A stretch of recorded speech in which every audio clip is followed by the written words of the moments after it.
राज अभी भी वहीं खड़ा सब कुछ होते हुए चुपचाप देख रहा था, क्योंकि कहीं ना कहीं राज को ये एहसास हो चुका था कि उसने राधिका को खो दिया है।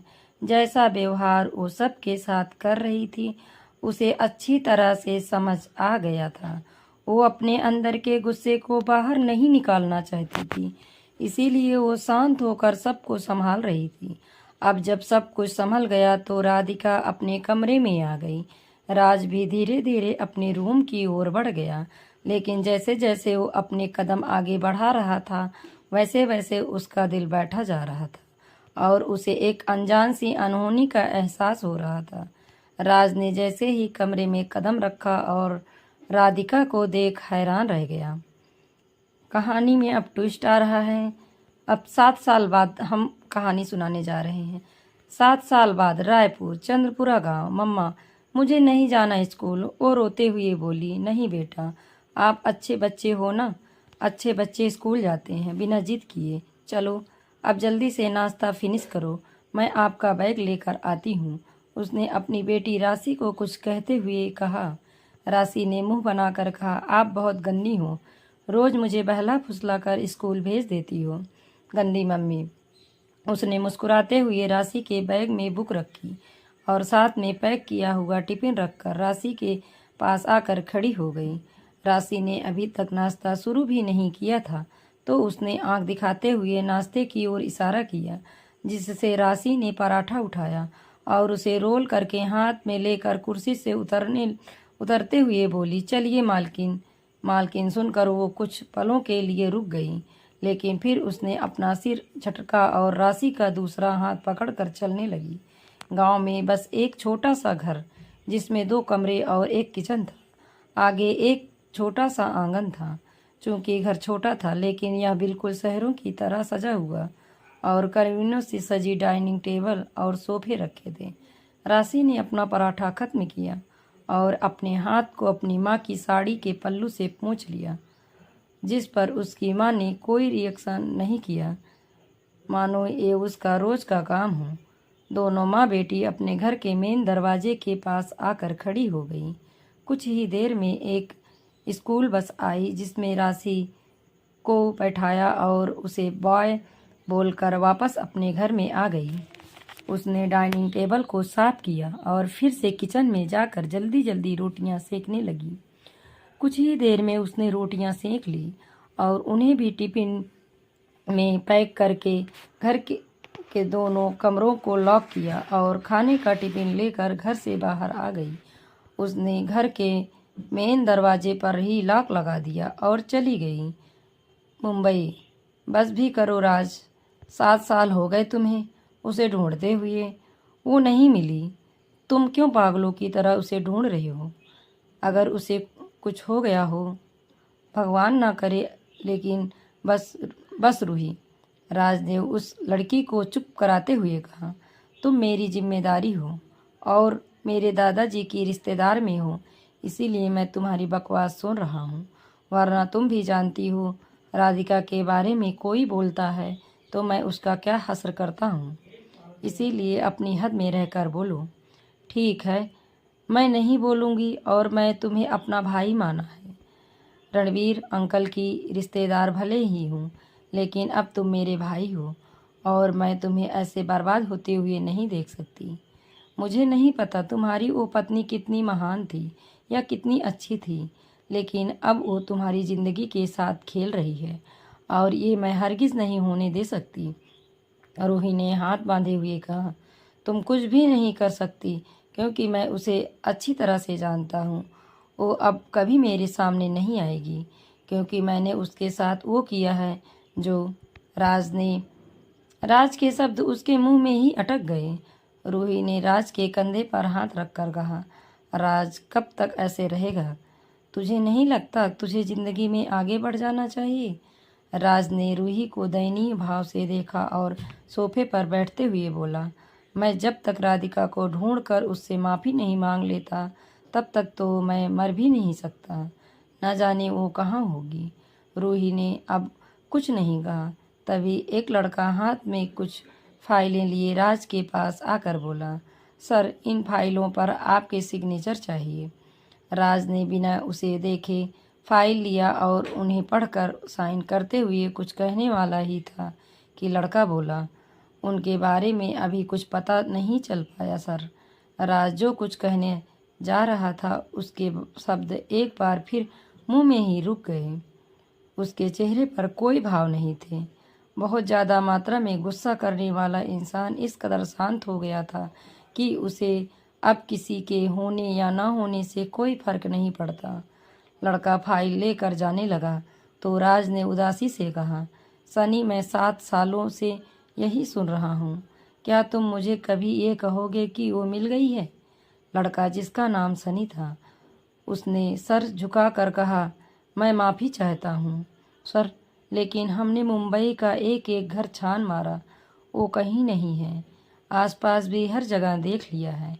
लेकिन राज ने गर्दन हिलाई तो लड़का चला गया।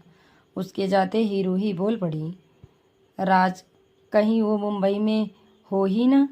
हो सकता है वो अपने किसी जानकार के पास चली गई हो।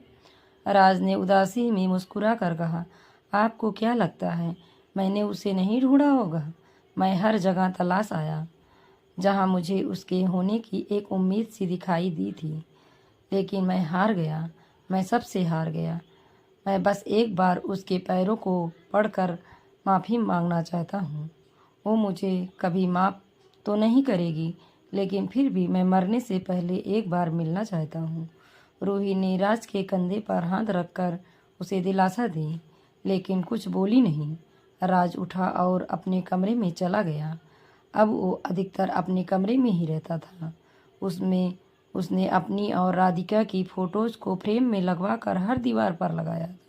पूरा कमरा उसकी और राधिका की फ़ोटोज़ से भरा हुआ था। राज जाकर बेड पर बैठ गया और अपने आप से ही बोला, राधिका, कहाँ हो तुम? राज ने आंखें बंद की तो उसे रणवीर जी के कहे अंतिम शब्द याद आ गए।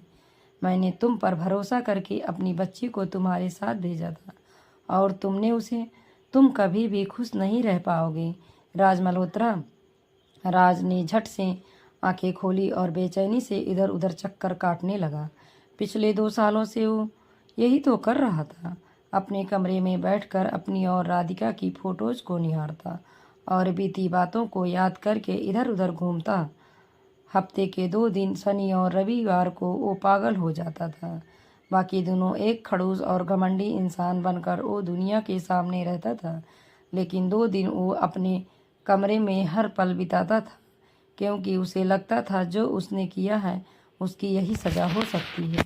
राज अपने कमरे में घूम ही रहा था कि रूही उसके कमरे में आ गई और सोफे पर बैठकर उसके हाथ में एक लिफाफा पकड़ा हुआ था। रूही ने लिफाफे को टेबल पर रखकर कहा, राज, इसमें बहुत सी लड़कियों की तस्वीर है। बस एक बार तुम हाँ कर दो, यकीन करो तुम आगे की ज़िंदगी खुशी से जीने लगोगे। राज ने रूही को नहीं देखा। राधिका की एक तस्वीर के पास खड़ा होकर उसे देखते हुए बोला, मुझे खुश ही तो नहीं रहना है। मैं अपने आप को सज़ा देना चाहता हूँ उस गुनाह की जो मैंने किया है। ओह गुनाह जिसे करने मैंने सोचा तक भी नहीं था। मेरा गुस्सा मुझे खा गया और मैं वो सब कर बैठा जो नहीं होना चाहिए था। रूही ने लंबी सांस ली और बोली, मुझे लगता है कि एक बार तुम्हें रायपुर फिर से जाना चाहिए। यहाँ तो तुमने उसे बहुत ढूंढ लिया। मैं मानती हूँ रायपुर में भी ढूंढा होगा, लेकिन पता नहीं क्यों मुझे लगता है वो यहाँ ना होकर किसी दूसरे शहर में ही होगी।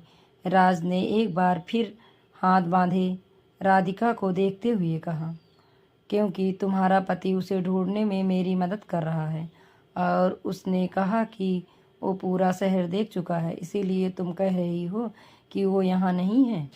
रूही ने राज को हैरानी से देख कर कहा, ऐसी बात नहीं है राज, मैंने अपना ओपिनियन शेयर किया है तुमसे, बाकी तुम्हारी मर्जी। रूही चली गई तो राज ने अपना फ़ोन लिया और रायपुर के लिए फ़्लाइट बुक कर ली। आज तक वो यही तो कर रहा था। कोई भी उसे ये कहता कि राधिका वहाँ मिल सकती है, वो वहीं जाकर उसे ढूंढता, लेकिन उसे उदासी के अलावा कुछ नहीं मिलता था। आज एक बार फिर वो रूही के कहने पर रायपुर जा रहा था। रायपुर। राधिका खेतों के बीच में बनी टूटी फूटी सड़क पर चल रही थी। उसने हल्की आसमानी रंग की साड़ी पहनी थी। पतली होने के कारण वो खूबसूरत दिखाई दे रही थी। उसने अपने सिर पर साड़ी का पल्लू रखा और अपने चेहरे को भी आधा ढक रखा था। उसके एक हाथ में टिफिन था तो दूसरे हाथ से उसने पल्लू को पकड़ा हुआ था। राधिका चलते चलते एक खेत में आ गई थी जहाँ एक औरत और एक लड़का काम कर रहे थे। राधिका को देखकर दोनों खेत से बाहर आ गए तो राधिका खेत में लगे एक बड़े से पेड़ की ओर बढ़ गई। वो दोनों भी राधिका के पीछे पीछे पेड़ की छांव में जाकर बैठ गई तो राधिका ने दोनों के हाथ धुलवाए और उन्हें टिफिन देते हुए बोली, और कितना बचा है? लड़के ने कोई जवाब नहीं दिया। वो चुपचाप खाना खाने लगा। औरत ने कहा, बस 1 घंटे का और बचा है। शायद। राधिका ने गर्दन हिलाई तो औरत ने खुद के लिए खाना एक अलग बर्तन में निकाल दिया और उसे राधिका के सामने रख कर बोली, मुझे पता है बेटा, तूने भी नहीं खाया होगा। राधिका ने हामी भरी और खाना खाने लगी तो लड़के ने खाते हुए कहा, राशि? राधिका, हाँ, उसको स्कूल भेज दिया है। बहुत ज़्यादा सिर पर चढ़ा रखा है आपने उसे। बात ही नहीं मानती मेरी तो। हर बार डांट कर समझाना पड़ता है। लड़का कुछ बोलने वाला ही था कि औरत ने कहा, हाँ करण, बच्चों को हद से ज़्यादा दिया गया प्यार भी खतरनाक होता है। बेटा करण, कुछ नहीं माँ, वो बेटी है मेरी।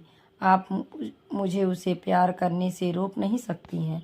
करण की बात सुनकर राधिका और करण की माँ मंजू जी दोनों एक दूसरे को देखकर चुप हो गईं और खाना खाने लगी। खाना खाने के बाद राधिका ने टिफिन फिर से बंद किया और करण और मंजू जी के साथ खेत में काम करने के लिए बढ़ी ही थी कि मंजू जी ने राधिका को रोकते हुए कहा, तुम कहाँ जा रही हो? आज तक काम करवाया है जो तुम पीछे पीछे चल देती हो? जाओ, घर जाकर आराम करो। करण ने एक नज़र देखा लेकिन कुछ बोला नहीं। राधिका ने मुंह लटकाकर कहा, लेकिन मैं। मंजू जी, तुम कब घर जाओगी या फिर वहां जाकर बैठ जाओ? राधिका ने मंजू जी की बात मानी और घर की ओर चल पड़ी। रास्ते में चलती हुई राधिका के पास से एक कार गुजरी जिसे देख राधिका कुछ पल के लिए रुक गई।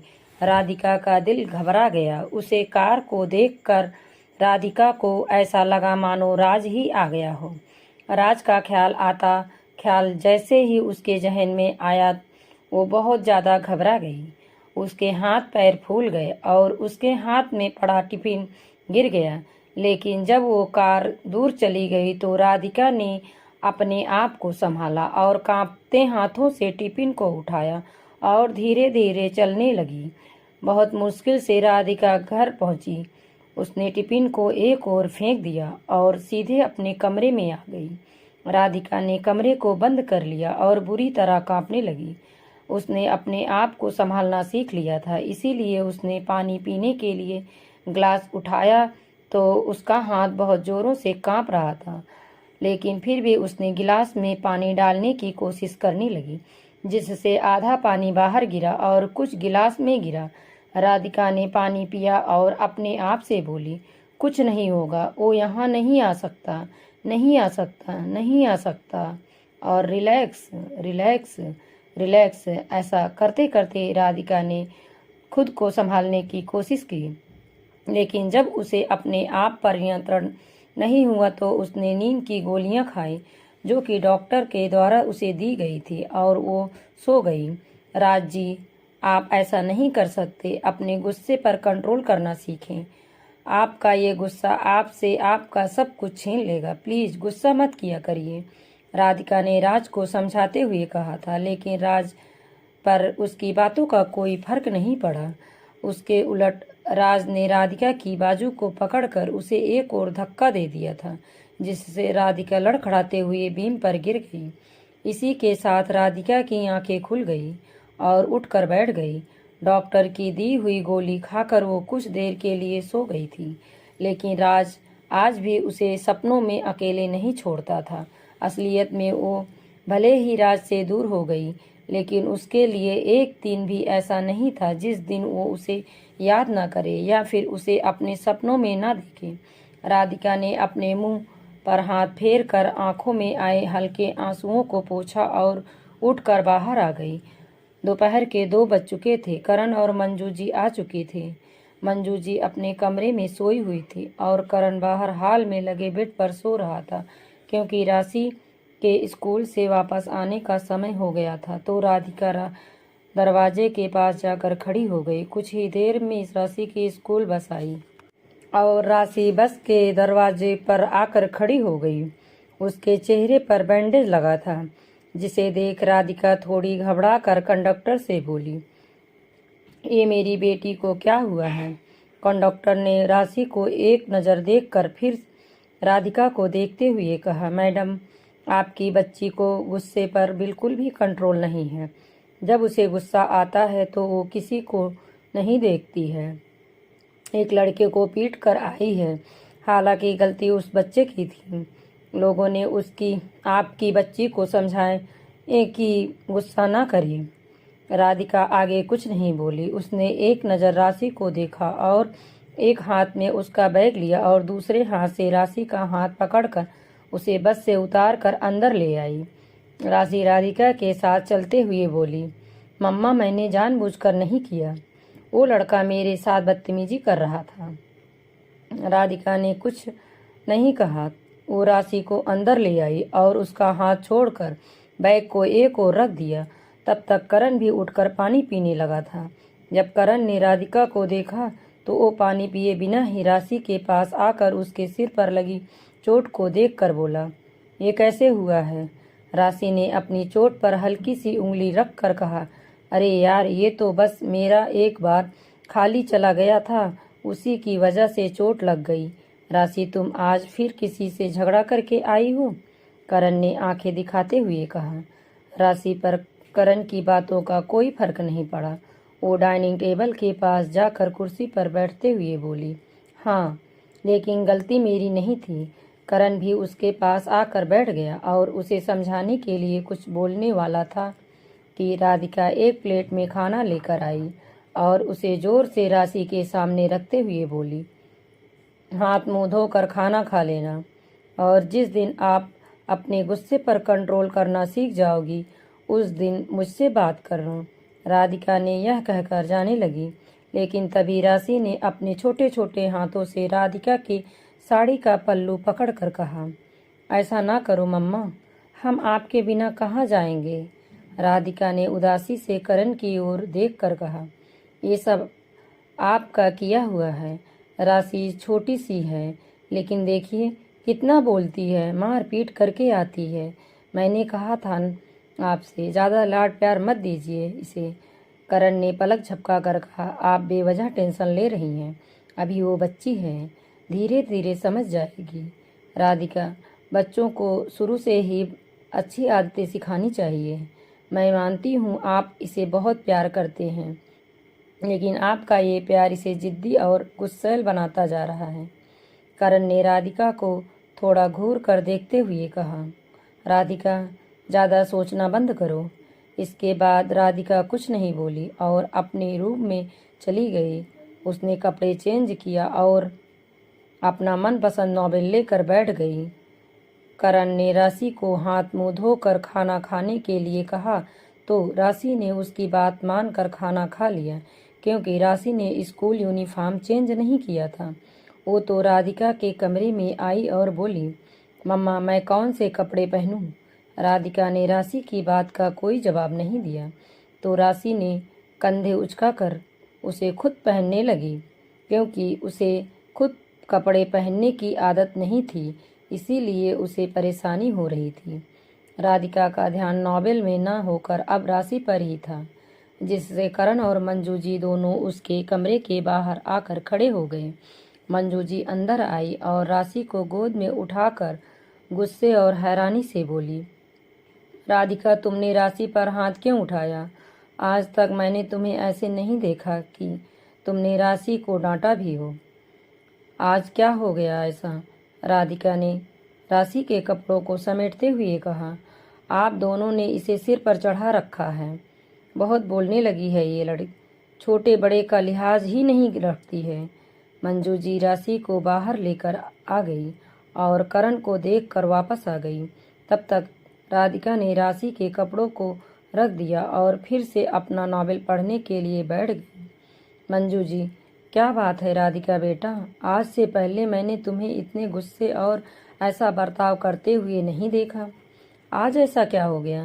राधिका ने नॉवेल एक ओर रखा और मंजू जी का हाथ पकड़कर बोली, मुझे माफ़ कर दीजिएगा, लेकिन मुझे अतीत के कुछ पल याद आ गए थे जिससे मैंने ये सब कर दिया। मंजू जी बेटा, देखो बेटा, हम नहीं जानते तुम्हारे साथ क्या हुआ है और अब जानना भी नहीं चाहते हैं। तुम हमारी जिम्मेदारी हो और हमेशा रहोगी। जब मुझे अपने बेटे को खोने का डर सता रहा था, तब तुमने आकर ही उसे जीने की नई उम्मीद दी थी। अब वो जीना चाहता है, राशि के लिए, तुम्हारे लिए, मेरे लिए। इसीलिए जो भी बात हो बता देना, वो सब संभाल लेगा। इतना तो तुम जान ही गई हो ना उसे। राधिका ने सिर हिलाया तो मंजू जी ने प्यार से उसके सिर पर हाथ फेरा और बाहर आ गई। करण ने राशि को चुप करा दिया था, लेकिन वो राधिका पर गुस्सा थी।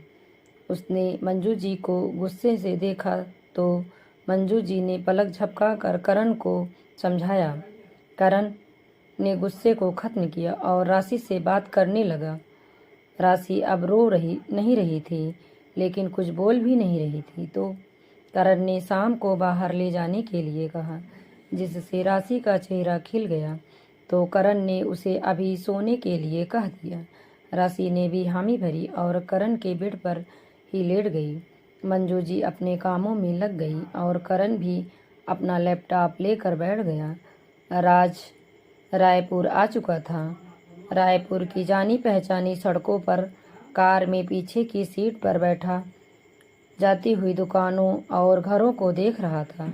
उसका मकसद आज भी वही था जो 7 सालों से था, राधिका को ढूंढना। राज ने आंखें बंद करी तो अस्त व्यस्त साड़ी में लिप्त रात के अंधेरे में सड़क पर चलती हुई राधिका दिखाई दी। अचानक एक कार जाकर राधिका को टक्कर मार दी तो राज की आंखें खुल गई। जैसे ही उसकी आंखें खुली, ड्राइवर ने जोरदार ब्रेक लगाया, जिससे राज थोड़ा आगे झुक गया। उसने ड्राइवर को देखा, लेकिन कोई रिएक्शन नहीं किया तो ड्राइवर उसे उसके घर ले आया। कार से उतरकर राज घर में आया तो सब कुछ पहले जैसा था। रोशनी आज भी वहीं रहती थी, इसीलिए उस बड़े से घर में कुछ कमरों में ही साफ सफाई हो रही थी। आज रोशनी यहाँ नहीं थी, शायद बाहर काम करने गई होगी। ऐसा सोचकर राज अपने कमरे की ओर बढ़ा ही था कि उसकी नज़र दादाजी की हार लगी फोटो पर गई।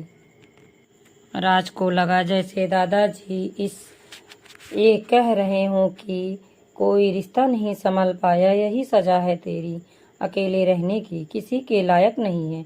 राज कमरे में आया तो देखा जैसे राज राधिका के साथ छोड़ कर गया था, एक भी वस्तु नहीं बदली गई थी। आज भी राधिका के कपड़े उस कबर्ड में सजे हुए थे, जैसे ही पहले रहा करते थे। ऐसा लगता था जैसे रोशनी और राज दोनों ही राधिका के आने की राह देख रहे हों और उन्हें पूरा यकीन था कि एक दिन वो जरूर आएगी। लेकिन उन्हें नहीं पता था कि राधिका उन सब से इतनी दूर चली गई है, जहाँ से वापस आने का कोई रास्ता नहीं था। राज बालकनी में आकर खड़ा हो गया। उसे घर पहुँचते हुए शाम हो चुकी थी, इसीलिए यहाँ का मौसम थोड़ा सा खुशनुमा था। राज ने अपना फ़ोन निकाला और एक नंबर डायल करके बोला, मैं वापस आ गया हूँ राधिका को ढूंढने, मुझे तुम लोगों की हेल्प चाहिए। सामने से कोई जवाब नहीं दिया तो राज ने फ़ोन कट कर दिया, लेकिन उसने फिर से फ़ोन नहीं किया। कुछ पल बाद ही उसके कमरे के दरवाजे पर किसी ने दस्तक दी तो राज दरवाजे की ओर बढ़ गया। दरवाजे पर 3 लड़के खड़े थे, जिनमें से एक सोनू था। राज ने सोनू को खाली आंखों से देखकर कहा, मुझे माफ़ कर देना। राज की आंखें झुक गई जब राज ने सोनू के सामने अपनी आंखों को झुकाया तो सोनू झट से राज के गले लग गया। 7 साल में सोनू भी अच्छा दिखने लगा था। वो यहाँ राज का काम देखता था, इसीलिए उसकी पर्सनालिटी भी अच्छी हो गई थी। सोनू ने राज के गले लगे हुए कहा, वो मिल जाएगी। एक दिन भी ऐसा नहीं गया जब मैंने उसके बारे में कोई सवाल न किया हो। यहाँ मैंने हर जगह देखा, अपने आदमियों को लगवाया हुआ है। लेकिन सोनू कहते कहते रुक गया तो राज ने उसे खुद से अलग करके कहा, और यहाँ का काम कैसा चल रहा है, सब ठीक तो है ना? सोनू, हाँ, काम तो ठीक है, लेकिन मुझे आपसे कुछ ज़रूरी बात करनी है, एक कॉन्ट्रैक्ट के बारे में। राज ने हामी भरी तो सोनू ने अपने साथ आए एक लड़के से कोई फाइल लेकर राज को देते हुए बोला, ये फाइल पढ़ लीजिए और बताइएगा कि हमें क्या करना चाहिए। राज ने हामी भरी तो सोनू ने कहा, अगर आपकी इजाज़त हो तो मैं यहीं रुक जाऊं। जब तक आप यहाँ पर रहेंगे तब तक। राज ने अंदर की ओर जाते हुए कहा, जैसी तुम्हारी मर्जी। सोनू राज को ऐसी हालत में देख हैरान रह गया था। अपनी हर बात को ऊपर रखने वाला इंसान आज बिना किसी बहस के चला गया। हमेशा नजरें ऊपर करके चलने वाला राज आज सोनू के सामने नजरों को नीचे किए हुए था। सोनू ने खुद से ही कहा, राधिका दीदी कहाँ हो आप? अगर आप नहीं आई तो शायद। राज सर, नहीं नहीं, मैं ऐसा नहीं होने दे सकता, आपको आना ही होगा। राधिका दी, करण राशि को साथ लेकर खेतों की ओर घूमने गया हुआ था। तभी उसके पास फोन आया। सामने से किसी ने कहा, सर आपका कॉन्ट्रैक्ट राज सर ने पास कर पहुंचा दिया गया है। वो आज ही आए हैं, कल तक फाइनल हो जाएगा। करण ने हम कहा और फोन रख दिया तो राशि बोली, किसका फोन था? करण, एक कॉन्ट्रैक्ट के सिलसिले में था, कल शाम को निकलना होगा। राशि ने लंबी सांस लेकर कहा, ओह नहीं, मतलब फिर से 5 दिन उस बोरिंग से घर में रहना पड़ेगा? करण मुस्कुरा दिया लेकिन कुछ बोला नहीं। करण अपने रायपुर वाले घर में आ गया। करण एक सीधा साधा, शरीफ और ईमानदार आदमी था। वो एक सफल बिजनेसमैन था, लेकिन अपनी माँ को छोड़कर भी अकेले नहीं रहता था। उसकी जिंदगी की भी एक अलग ही कहानी है। सब कुछ तो खो दिया था उसने। जब उसके जीने की उम्मीद खत्म हो गई थी, तब राधिका उसकी जिंदगी में एक हल्की सी उम्मीद बनकर आई थी, और अब राधिका और राशि ही उसकी जीने की एकमात्र उम्मीद थी। वो हफ्ते के 5 दिन रायपुर शहर में बिताता था, बाकी 2 दिन अपने गांव में जाकर माँ की खेतों में मदद और राशि के साथ वक्त बिताया करता था। करण अपने घर में बैठा एक फोटो को बड़े गौर से देख रहा था। उसमें एक लड़की की हंसती हुई फोटो थी। करण ने उसे देखते हुए ही कहा, काश आज तुम यहाँ होती श्रेया। तुम नहीं जानती मैं कितना बेबस हूँ जीने के लिए। तुम अपने साथ साथ मेरे जीने की उम्मीद भी तो ले गई। सब मुझे अपनी ज़िंदगी में आगे बढ़ने के लिए कहते थे, लेकिन आज तक मैं आगे नहीं बढ़ पाया हूँ। करण अपने ख्यालों में गुम था। तभी उसके पास फ़ोन आया और सामने से कहा गया, सर राज मल्होत्रा ने आपका कॉन्ट्रैक्ट साइन कर दिया है। अब आप उनसे मिलकर बात कर सकते हैं, क्योंकि वो अभी रायपुर ही आए हुए हैं। करण ने हामी भरी और फ़ोन रखकर तैयार होकर राज से मिलने के लिए निकल गया। राधिका अपने कमरे में साफ सफाई कर रही थी। तभी राशि आकर उससे लिपट कर बोली, सॉरी ना मम्मा, आप इतना ज़्यादा नाराज़ क्यों हो रही हो? आपके बिना मैं किससे बात करूं? मंजू भी अपने काम में लगी हुई है। राधिका ने राशि के गाल पर हाथ फेरना चाहा, लेकिन तभी उसे उसकी चोट दिखाई दी तो राधिका ने अपना हाथ पीछे खींचकर कहा, पहले बोलो कि गुस्सा नहीं करेंगे। राशि ने जल्दी से अपने छोटे छोटे हाथों से खुद के गले को पकड़कर कहा, पक्का वाला प्रॉमिस? अब मैं कोई शैतानी नहीं करूँगी। राशि के छोटे और मासूम से चेहरे को देखकर राधिका मुस्कुरा कर बोली, अच्छा चलो अब पढ़ाई करो, आओ आपको पढ़ाती हूँ। राशि ने अपने ऊपर वाले ऊँट को ऊपर करके कहा, इसीलिए थोड़ी कहा था आप बात करने को, आप तो पढ़ाई करवाने लग जाओगी। राधिका, और क्या करना चाहती हैं आप? राशि ने राधिका का दुपट्टा खींचते हुए कहा, मुझे खेलना है, करण चले जाते हैं तब मैं अकेली हो जाती हूँ, कोई खेलने के लिए ही नहीं होता है। राधिका ने राशि के गाल पर हाथ फेर कर कहा, चलो फिर आज हम दोनों खेलते हैं। राधिका की बात सुनकर राशि के छोटे से चेहरे पर बड़ी सी स्माइल आ गई तो दोनों खेलने चली गई। करण राज से मिलने के लिए उसके ऑफिस गया तो उसे पता चला कि राज ऑफिस न आकर घर पर ही उससे मिलना चाहते हैं, लेकिन करण राज का घर नहीं जानता था, इसीलिए सोनू उसे राज के घर ले आया। करण जैसे ही राज के घर में आया, सबसे पहले उसे रोशनी दिखाई दी, लेकिन रोशनी ने उसे देखकर कोई प्रतिक्रिया नहीं दी तो सोनू करण को अंदर ले जाते हुए बोला, माफ़ी चाहता हूँ आपको तकलीफ दी, लेकिन राज सर की तबीयत ठीक नहीं रहती है, इसीलिए वो ऑफिस नहीं आ पाए। करण ने कोई बात नहीं कहा और सोनू ने के पीछे पीछे चलने लगा। सोनू ने उसे गेस्ट रूम में बैठाया, तभी राज भी आ गया।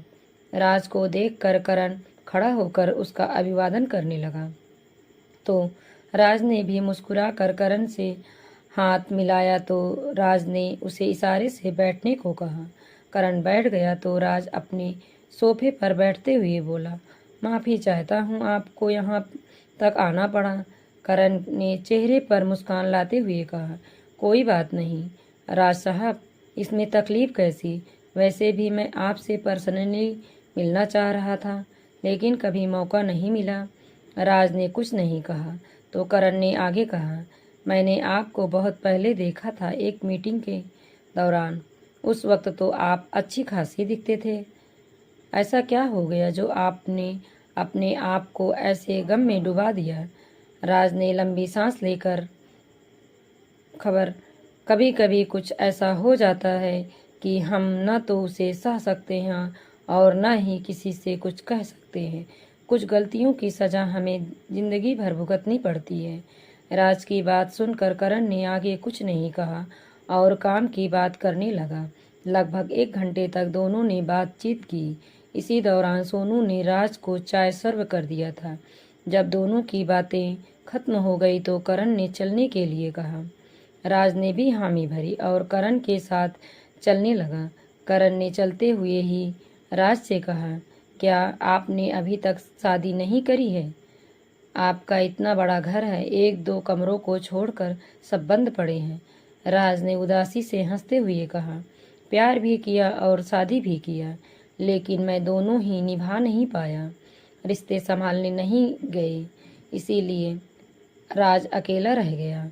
करण, मतलब आपकी वाइफ छोड़कर चली गई आपको? करण, ये तो कहा तो दिया, लेकिन उसे बाद में एहसास हुआ कि उसने गलत बोल दिया। लेकिन जब राज ने कोई प्रतिक्रिया नहीं दी तो करण ने आगे कहा, मेरा मतलब मिसेज मल्होत्रा दिखाई नहीं दे रही। राज ने कहा, सही कहा तुमने, वो मुझे छोड़कर चली गई है, लेकिन करते भी क्या, मुझ जैसे इंसान के साथ कोई रह भी कैसे सकता है? मैं अकेले रहने के लायक हूँ। दोस्तों, कहानी अभी जारी है, हम नेक्स्ट पार्ट जल्द लेकर आएंगे। आपको कहानी कैसी लगी कृपया कमेंट में बताएं और वीडियो को लाइक, शेयर और चैनल को सब्सक्राइब करें। धन्यवाद दोस्तों।